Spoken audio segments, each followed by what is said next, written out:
We talk a lot about dry flies and nymphs and streamers, but there's another type of fly out there that just doesn't get much attention. This fly is adored by some of the best anglers in the world, and they think it might even be the easiest fly to use. Wet flies, or soft hackles as you might have heard them called, are a fun, effective way to catch trout using techniques and casts that anyone can quickly get the hang of. On this episode of Untangled, I've gathered all the need-to-know information about wet flies into one place. You'll finish this episode ready to get out of the water and try these flies out for yourself. This is Untangled, fly fishing for everyone, presented by Ventures Fly Co. Hey everybody, welcome to it. This is Untangled and I am your host, Spencer Durant. So, wet flies, soft hackles, they're the same thing. We just got two different names for them, but they are the same fly. And I spent a lot of time researching for this episode because I've caught fish on wet flies before, but I'm certainly not as knowledgeable on this subject as a lot of other anglers are. I mean, the only thing I'm really knowledgeable on is how to own way more fly rods than you actually need, and then wings and Diet Coke. But of course, y'all already knew that. But I really want to make sure I was giving you the best information on this topic, because we've had a lot of folks in our school group, our community. It's a free group that we run to answer questions about fly fishing. If you haven't joined it yet, there's a link to do that in the show notes. And a lot of folks in there have been asking and wanting to know more about wet flies. So hopefully this episode clears up some of that confusion and helps teach a little bit. Now, just fair warning, there is a lot of information in here. I've tried to put it together in a way that makes sense, that builds on top of each other, but it might feel a little bit like you're drinking out of a fire hose at some point. So this may be an episode to listen to a couple of times just to make sure you don't miss something that could really help you out here. And what we're going to do first is we're going to talk about what wet flies are. Then we're going to talk about what they imitate, the bugs they're trying to mimic out there in the river. Then we'll get into why you would actually want to fish these as opposed to a dry fly or a nymph or a streamer. And then we will finish with how to fish these flies. So, what are wet flies? What are soft hackles? Well, they have their roots in the traditional Scottish and English flies that have been tied for centuries over there on the other side of the pond. And before dry fly fishing really became a big thing, this was the name of the game. These are the flies that we used a lot of the times. But at its simplest, a wet fly is just a fly that sinks, but it's tied with materials that gives movement to the pattern to make it look like it's an actual living insect. They're tied with a soft hackle, hence the name, that's different from the hackle that we use on dry flies, because dry fly hackle is relatively short and rigid, and it helps flies float, helps them stay up on top of the water. But soft hackle, the fibers in soft hackle are a little bit longer, they're much softer, and when they get wet, they give off that pulsating movement in the water. They're really kind of cool how these soft hackles work in the water. It's fun to watch them. So that's what it is. It's a fly that sinks, that mimics the movement of a real insect. So what exactly do they imitate? What insect are we trying to mimic with these things? Well, soft hackles are tied mostly to imitate any active nymph. That's what they're out there for, whether that's the larva or the pupa or the emerger. And sometimes they can function almost solely as an attractor pattern that elicits strikes out of aggression or curiosity, just like you see when you're fishing with streamers.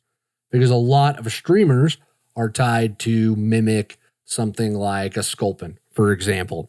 While those sculpin streamers will work, how many other streamers do you see that don't look like any sort of bait fish? Those are the ones that are tied to just make a fish come look at it out of curiosity or smack it out of aggression. And you can have some soft hackles that are tied the exact same way, but often they are designed to mimic caddis or mayfly nymphs. So that's where a lot of soft hackles really shine, is imitating those two. And since soft hackles have so much movement to them, they're great at mimicking emergers as those bugs move up through the water column to hatch. And if you're not familiar with what an emerger is, a lot of aquatic insects go through this life cycle where they start out their life as in an egg on the bottom of the river. That egg hatches and they're in their nymph form. They're just hanging out, just chilling and growing. And then once they're ready to grow up and leave the house and go out and grab the world by the tail and put it in their pocket, they turn into an emerger. It's the subadult version where they go up through the water and they're ready to hatch their wings and get rid of their nymphal shuck and become a full adult. And those emergers, as they go up to the surface, there's a lot of movement as they get ready to leave the river bottom and go up and hatch into the winged adult that we know so well. So that's why these soft hackles can do a good job of imitating those emergers, because they've got all of that movement on them, and the movement is very similar to the movement of a real life emerger. So we know what soft hackles are, and we know what they're trying to imitate, but what is the value in fishing one of these over a dry fly or a nymph? Why would we do that? We've got dries and nymphs. Why do we need to add something else to the equation? Well, the two resources that gave me the most meat when I was putting this show together were some videos. One was from Tom Rosenbauer and the other was from Simon Gosworth. Tom is a legend in fly fishing, one of the most widely read authors, a great educator, phenomenal human being. I've enjoyed my time with Tom. And then Simon, I don't know Simon personally, but Simon is one of the men responsible for bringing two-handed fly fishing over here to America. So he certainly knows a lot about fishing swung flies and soft hackles, and he's a great teacher as well. And there are videos on both of these topics. I've gone ahead and linked those in the show notes so that you can watch as they demonstrate a lot of these concepts, because seeing it is a lot better than hearing it sometimes. And as far as why bother fishing them, Tom Rosenbauer said that they're a relaxing, fun way to fish. There's not as much casting with it. There's not as much line management. It's a very simple way to go about it. And Simon says that he thinks soft hackles are probably the easiest way to fish. And he went on to say that, quote, "Whenever I teach young kids fly fishing, I always start with a soft hackle." That's a pretty impressive quote when you stop to think about it, because whenever I teach young kids, I'm almost always teaching them with a bobber because I've thought that's been the easiest way to do it. But after going through all of this, I think I side with Simon that soft hackles might be the easiest way to teach anybody, not just a kid, but anybody, how to fly fish. So they are very fun and simple, but that's not the only reason to fish them. They're also very good to use when the fish aren't actively rising, because Simon makes a point in his video of talking about how soft hackles are effective prospecting tools. Or if you haven't heard that term, prospecting, they're flies to use if you don't know where the fish are or you don't see any fish actively rising. You can throw a soft hackle on and prospect and look to see where the fish are at. If you're really new to fly fishing and you're still having a hard time telling runs from riffles, that can be really good because you can swing through both types of water and then hopefully take note of where you caught those fish and start to piece that together. And it's also helpful if you are not sure if the fish are in shallow or deep water. Well, then just swing soft hackles through all of it and figure out where the fish are. It's a great tool to do that with. These are also great to use when there's an active hatch going on, because again, they can effectively mimic those emergers.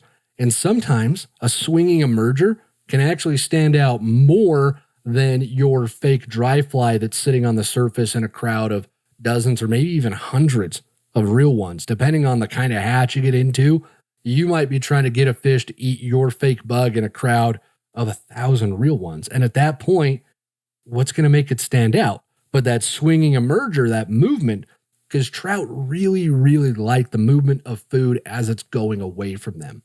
I knew a guide here in Wyoming a while ago, very, very accomplished angler. He's fished all around the world. And he told me one day that of all the fish that he's ever caught and chased with a fly rod, the way that trout love food that's moving away from them is something that he just doesn't see as much with other fish. And it continues to surprise and amuse him to this day. And this is a guy that's fished tarpon. He's fished, I believe he's fished down in the Amazon. So for him to say that about trout really is something we should take note of. They like that, the movement of food as it's trying to get away from them. And then just another example to reinforce how good emergers, how good soft tackles can be during a hatch. Alex put together this little story for me. This was from a couple of years ago when Alex and I and his brother Berkeley, we were all out together fishing, and we pulled up to this big flat. It was about an hour before sunset, and this flat part of the river, it was so slow and still, it looked like a giant pond, and the light's just perfect, and you can see fish just rising everywhere. It looks like the water's boiling. Every cliche you've heard about a perfect evening for dry fly fishing, that's what we saw. So Berkeley and I get real excited and we run down to the river and start fishing. But Alex took off to go downriver and film some rising fish. He's got the long range lens, he's got his camera, and he is excited as all get out to do this filming. And as he's filming, he's noticing that the fish aren't eating the adults that were on the water. They're eating all the emergers.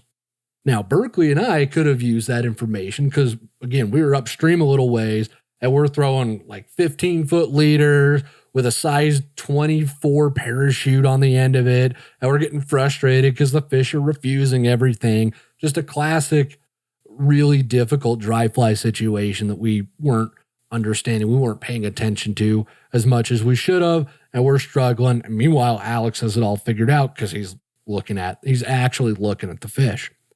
Well, Alex ties on a size 16 soft tackle and he starts swinging it through all these rising fish, and he starts catching one after another, and he starts hollering about it. And Berkeley and I look downriver at him and we're like, dude, what's he fishing with?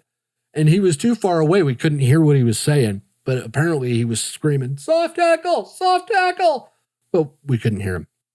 Well, he caught a bunch. He said he had a ton of fun doing it. The takes were really aggressive, reminded him almost of streamer fishing, which I thought was pretty cool.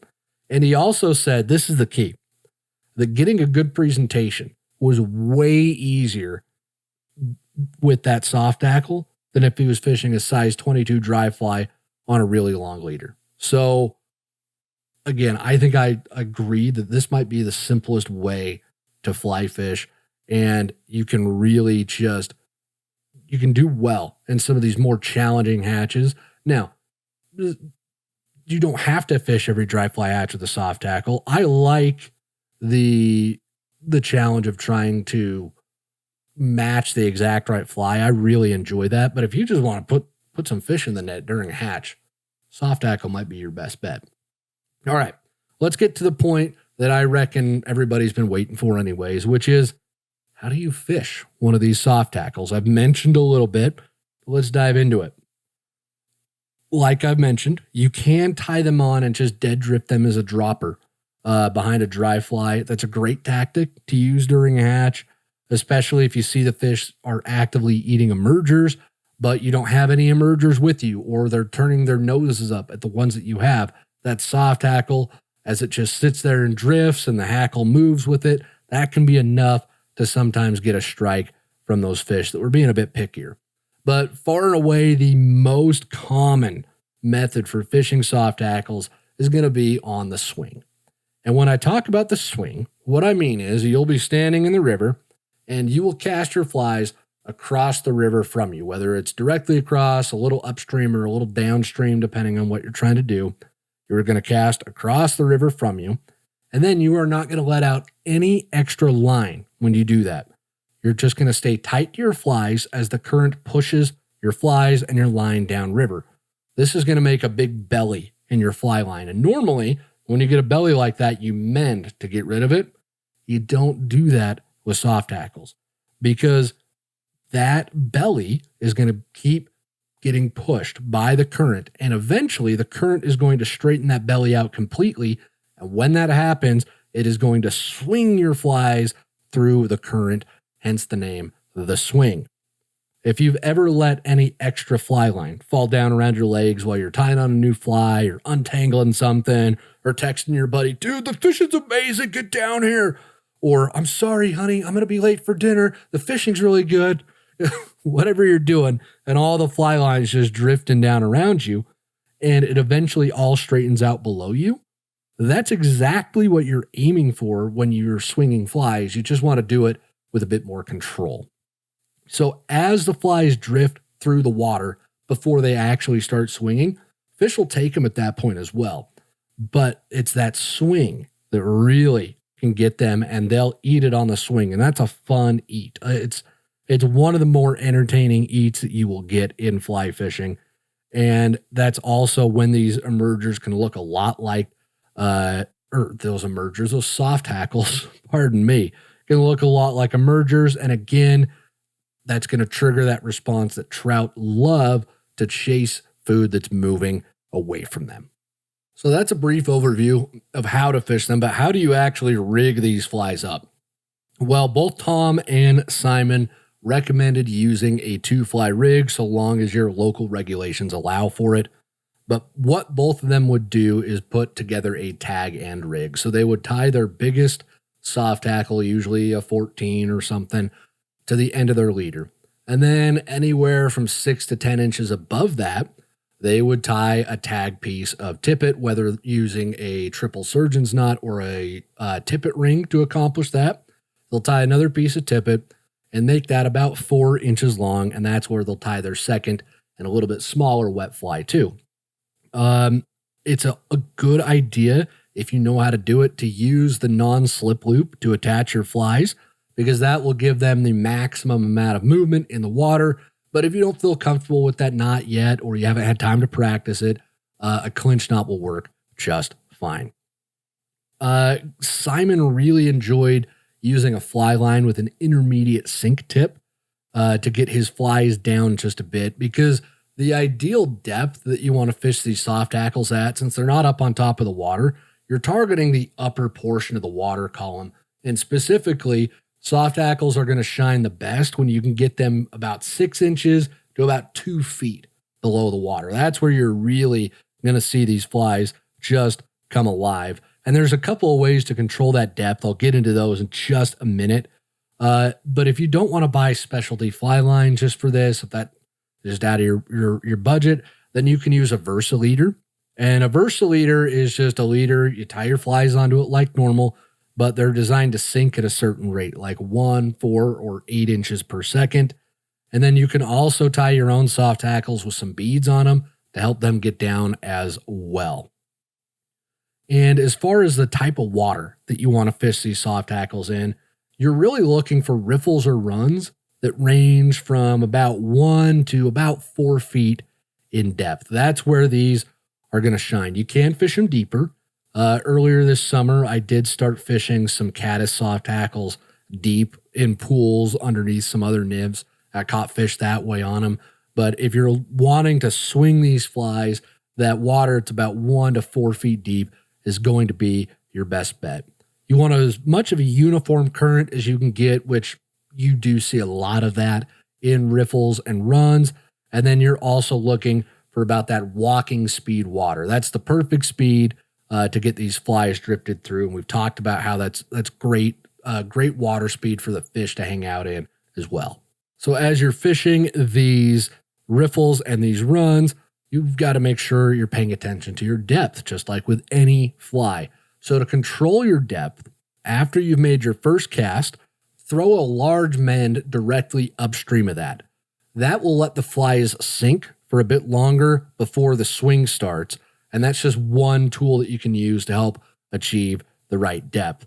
Throwing a bigger mend or a smaller mend is going to impact how long they sink, which again is going to change the depth that they're at. Once you've thrown that mend, though, don't forget to keep your line tight to the flies throughout the swing. It's a very good idea to follow your flies with your rod tip as they're going through the swing. That just makes sure that you're maintaining some kind of contact with them. You can also add or release tension on your flies to help control the depth as well. If you want your flies to ride high in the water column, if there's a hatch actively going on and you're trying to get in on that action, the more tension that you add to your line, the more you pull on it, the higher in the water column those flies are going to ride. If you want to get those flies down deeper, if there's no surface activity going on at all, then you're going to put a lot of slack into that and not much tension at all. You're going to throw a really big man and let things sink. Then you're going to try and get tight to it because that will make sure those flies drop. The nice thing about that is if you get them down deep, as they swing, as the swing starts, they will shoot up from deep into shallow water.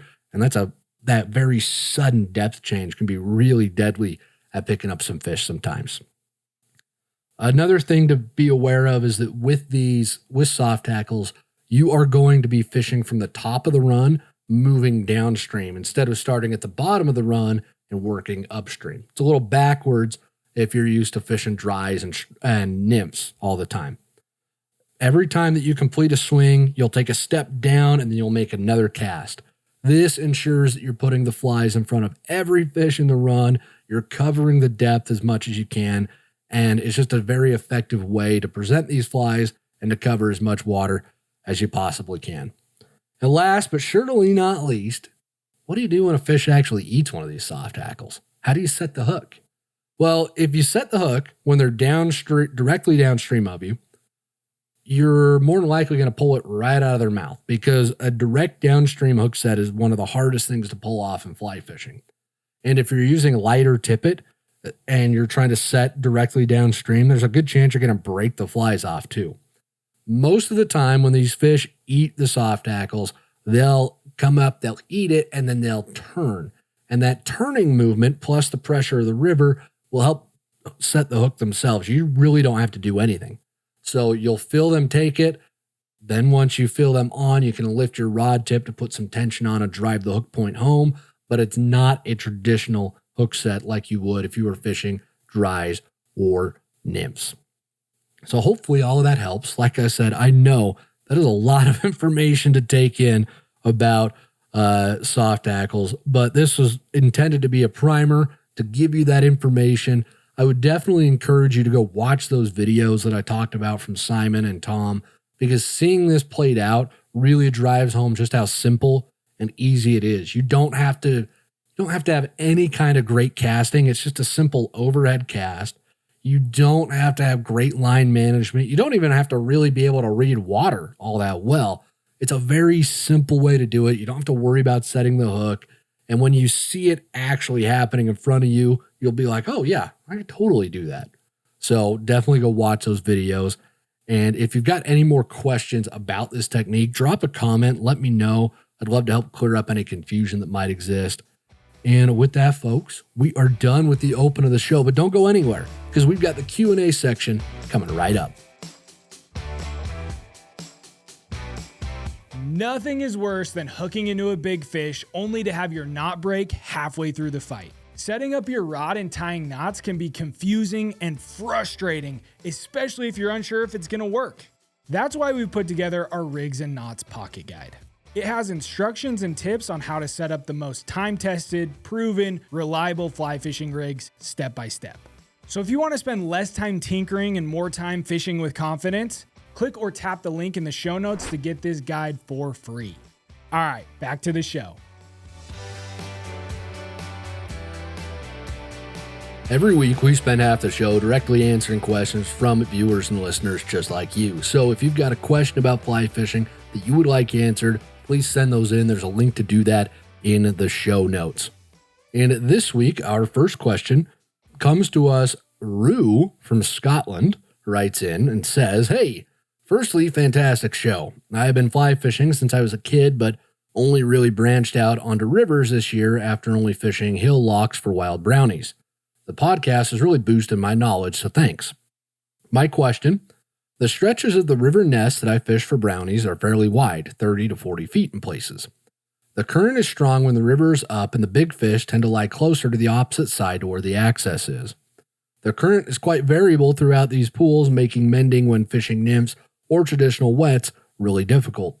Any tips on navigating wider stretches of water with varying flows? Cheers. And P.S. Once you've tried the Scottish staple Iron Brew, you'll never drink another Diet Coke again. Let me know if you want. If you can, send over. Rue, that's a massive statement to make. And yeah, I've definitely got to try some of this Iron Brew. So get in touch with us. Comment, website, however. Let's get some of that. I'll film a reaction video for you guys. How about that? Oh, well, you do bring up a good question here, Rue. I appreciate it. How do you fish wide water that you can't cross and that has a lot of variable flow in it? Well, the best way to accomplish that and to get a decent drift in this situation is to utilize something called the reach cast. A reach cast will just move your fly line so that all of your fly line lands upstream of your fly. This lets you pile all the line that you can above the fly so that it extends the drift before the various currents start pulling and dragging on your rig. If you can stack as much fly line above that fly as possible, then if your fly is in slower current, but your fly line's in faster current, that fly line's still got to go a ways before it can start dragging. Therefore, it's going to extend your drift. Now, to pull off a reach cast, it would help if I could talk. It's really simple. Definitely practice this a little bit, but their reach casts aren't hard at all. What you'll do is you will complete your final casting stroke, so your forward casting stroke. You're going to stop your rod like you should on every casting stroke, and then you are going to move your entire fly rod upstream before your fly lands on the water. As you do this, it is important to let some fly lines slide through your hand as well. What you're going to end up with is a big belly of line above your fly or your indicator if you're doing this with a nymph rig. Now, it sounds tough and it might be kind of hard to describe casting on a podcast, but I've got a link to a video from Orvis in the show notes that shows the reach cast.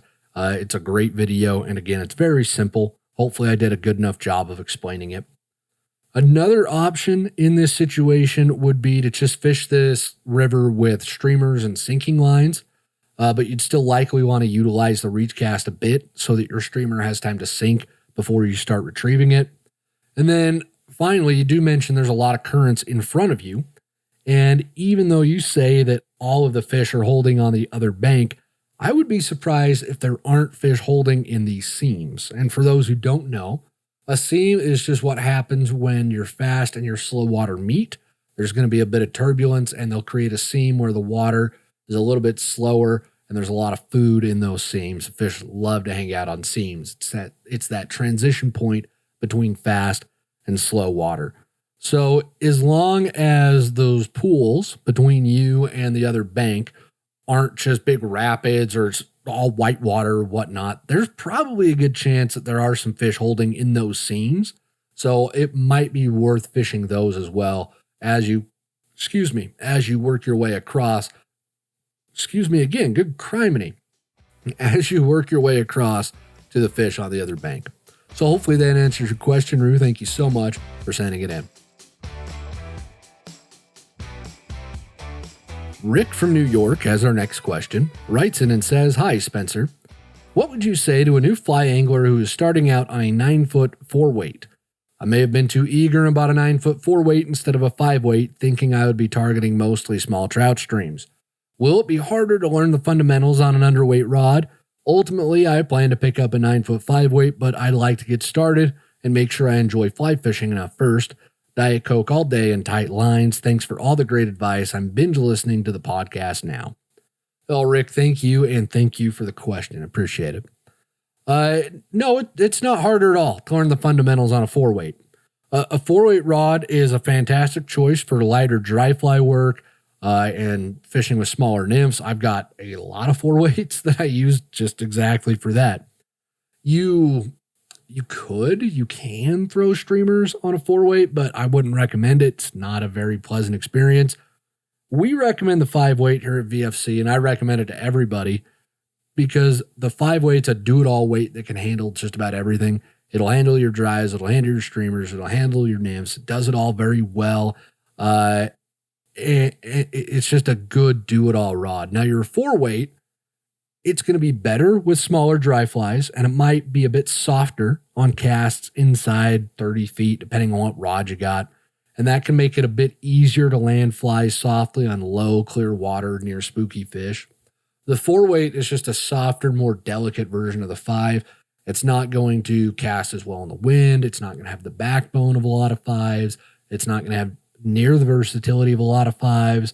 But then what it lacks in those things, it's going to make up for in its ability to present flies very softly and very well, and the increased feel that you're going to get out of it. So the size of the fish that you're targeting, because you mentioned you thought you'd only be fishing small streams and small fish, the size of the fish that you're targeting doesn't always dictate the rod size. I mean, shoot, Alex caught his personal best trout ever on the 5-weight fly flinger, right? It was a 25.25-inch rainbow, and the fly flinger did great for it. Picking your rod has a lot more to do with the size of fly that you're going to be fishing, more so than the fish that you're chasing. So a 4-weight just won't do as well with a lot of the bigger flies, large hoppers, large dry dropper rigs, large streamers. It's going to struggle with those compared to how well a 5-weight's going to do. So other than that, you shouldn't notice any difference. They're all going to cast the same, and you'll learn the fundamentals just fine. Hopefully that answers your question, Rick. Thank you so much for sending it in.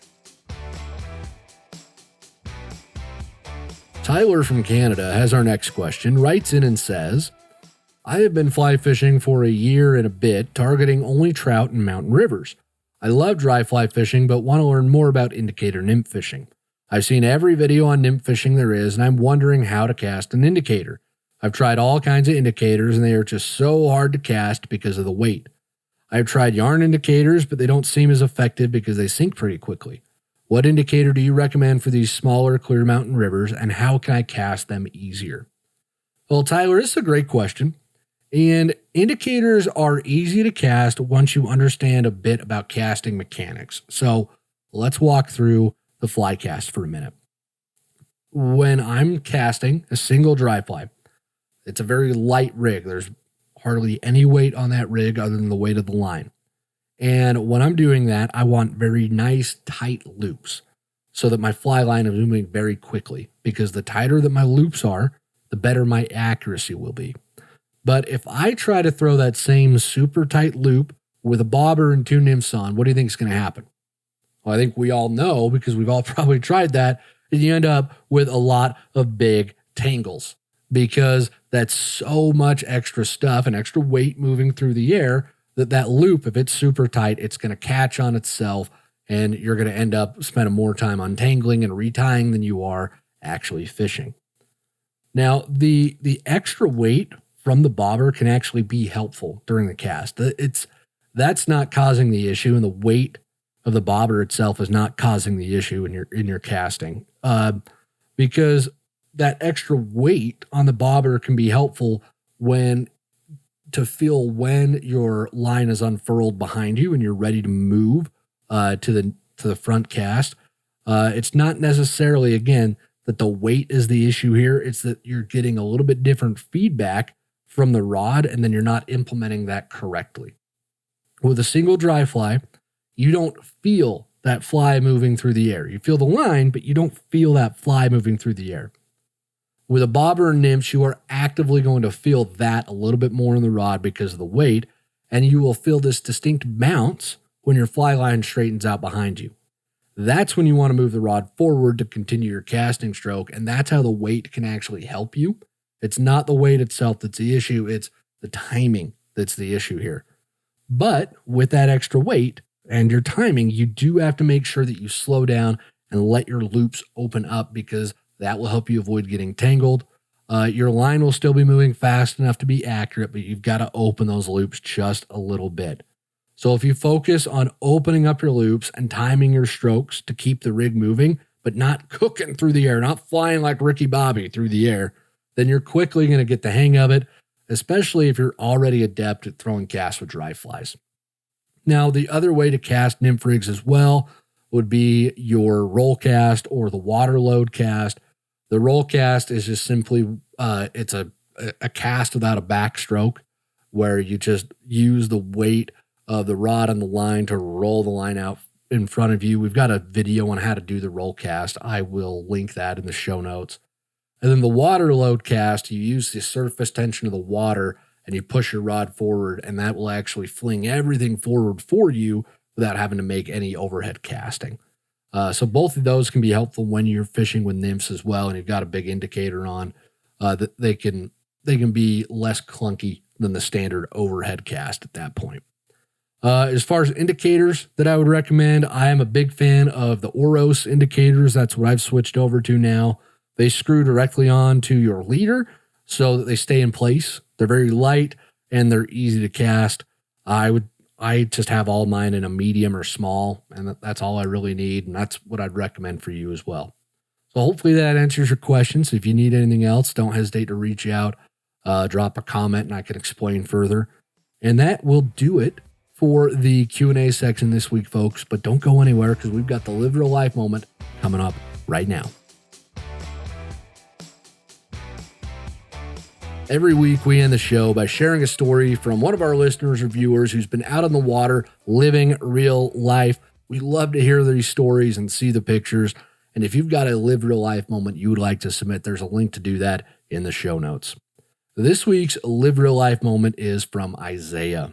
Writes in and says, on a recent fishing trip I took up to Rock Creek near Missoula, I had caught a couple of smaller fish on a small dry fly, but by around noon, the dry fly fishing had shut off completely. I started flipping rocks over and found a bunch of small stoneflies, but the only stoneflies I had in my box were size 12 or larger. Since I knew from the right fly formula that size is more important than shape, I tied on a prince to roughly match the size. On my first cast since tying it on, I hooked into this beautiful brown that was hanging out behind a rock. Watching your guys' videos has been super helpful in improving my nymphing game. Thanks for all that you do. Well, Isaiah, thank you. That's awesome. Those prince nymphs are a sneaky good fly, and I don't see enough people fishing them anymore. And I've been fishing them a lot more lately, and they just produce. And they work great. They'll pass for a stonefly nymph in the right size. They're a fantastic little nymph. So if you don't have any, definitely put some in your box for this summer and get ready for them. But I appreciate the story, Isaiah. Thank you so much. And thanks to everybody who was here for the show this week. I really appreciate it. Watching through to the end really helps us. And speaking of helping us, if you could, please rate and subscribe to the show wherever you're listening to it, because the more ratings and subscriptions we get, the more folks we can help live real life. And don't forget, we've got a bunch of other content that can help you out as well. You can click on the links everywhere that you see them. And until next week, everybody, get out on the water, have a great time, and live real life.